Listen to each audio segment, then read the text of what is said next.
I was talking yesterday to this person who was like, so what do you think? Is it better to be vegan or keto? I'm like, listen, whatever diet you choose, what all these diets have in common is that they cut out processed foods and they tell you to eat less crap, essentially. So whatever's going to help you get on the path to eating more whole foods is helpful. Right. But I'm really anti-fad, and I really don't You're like anti-fat? Anti-fad. Oh, fat. Okay, diets. good. Okay, I'm just You're like, what? I'm No. like, wait, we're going Fat's down a whole great. other path now. No, and I really don't like it when my work is categorized as a diet. Me too. Right? Because I'm like, diet means fad, okay? Means restrictive, means you're only going to do it for 10 days and then binge all the Oreos in the back of your cupboard. Yeah. So it's not a diet. And I think you and I have that in common. We're trying to teach people these principles. And to me, the hacks that I share, they're on the same level as brush your teeth, drink water, wear sunscreen, have a savory breakfast, right? Yes. Like, to me, that's the public health level at which we're operating. Yes. But every time you hear food, especially as women, we've been bombarded with messages. Yes. The 30-day fad, this, Yes. the 30-day diet, this, lose 5 pounds in one day, lose 30 pounds in 1 hour. I mean,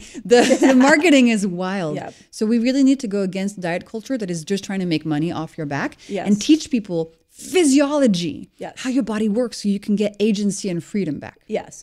Okay, so let's go back, because I have so many thoughts just on that one thing alone. Let's go all the way back to like the day somebody's born. Okay, I have this philosophy in my own head that the day we are born, a human comes out into the world. When's your birthday? When were you born? 10/15, October 15th, 1969. Nice. Is that relevant? I just wanted to know your birthday. I love it. I'm a Libra. I'm a Gemini, June 16th. Oh, so I don't know who's going to show up here. How this is going to go down. But we come out, and everything that we're taught about our health is outside in. So it's, if you're sick, you need a pill. If you're under stress, then we're going to, again, put you on a pill. When you eat for your taste buds. Like, nothing is from the inside out. I love this quote from Alan Watts. He said, the animal eats with its stomach. The man eats with its brain. So we are sort of intellectually trying to decide what to eat, but we're not connected to what our bodies really need. Right.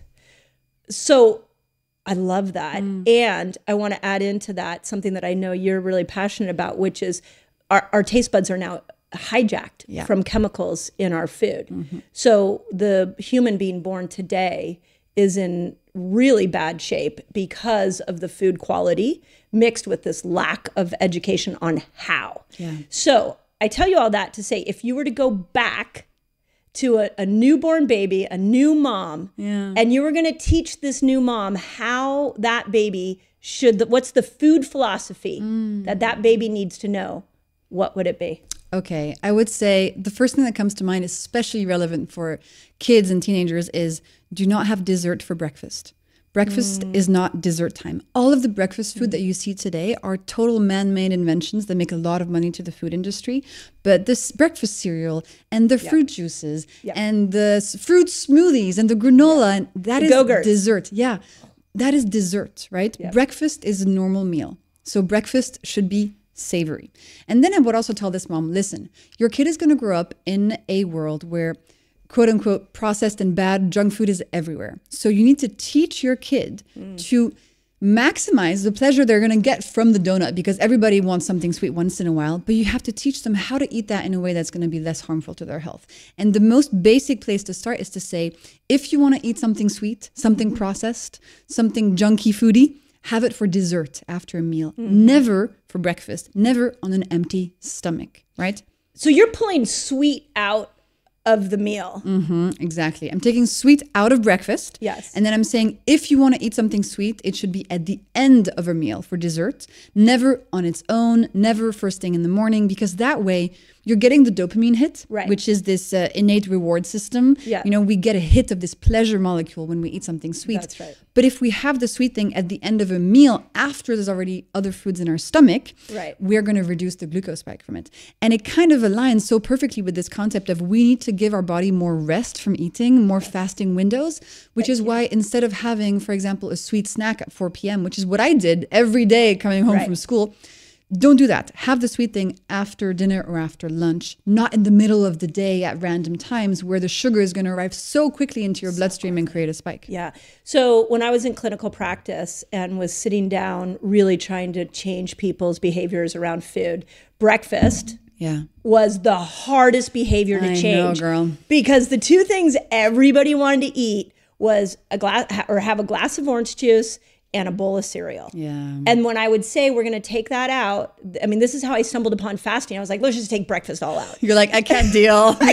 Just cancel breakfast. It was definitely that. It was out of like, let's cancel breakfast because people couldn't get breakfast right. Yeah. So give me an example. If I was to eat breakfast, what would be a good breakfast for glucose? So breakfast should be, or by the way, the first meal of your day, no matter what time it is. Thank you. It can be 6 a.m. It can be 4 p.m. I do not care. The meal that will break your fast should be savory. Should be built around protein. Thank you. Have some healthy fats and fiber in there. You can put some starch in if you want, but just for taste, right? You can put a slice of bread. You can put some potatoes. You can have some oats, but just for taste. Right. Never as the main character, okay? Right. The starch is not the star of your break fast meal. And then if you want to eat something sweet during your breakfast, you can have some whole fruit. But again, for taste, okay? So the worst breakfast for your glucose levels would be a glass of orange juice, oats with honey, and oatmeal. For example. The freaking oatmeal. Yes. Everybody does that. And so, and I think people don't realize that if you change your breakfast to something that keeps your glucose levels steady, you will feel so different. Your mitochondria will make energy more effectively.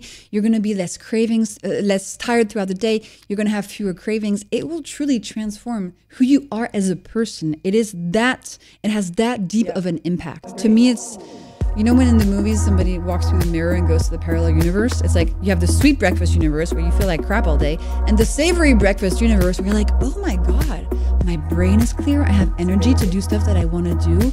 It's that transformative. And that's why in my method, it is the first hack you go after. It's the first thing to change.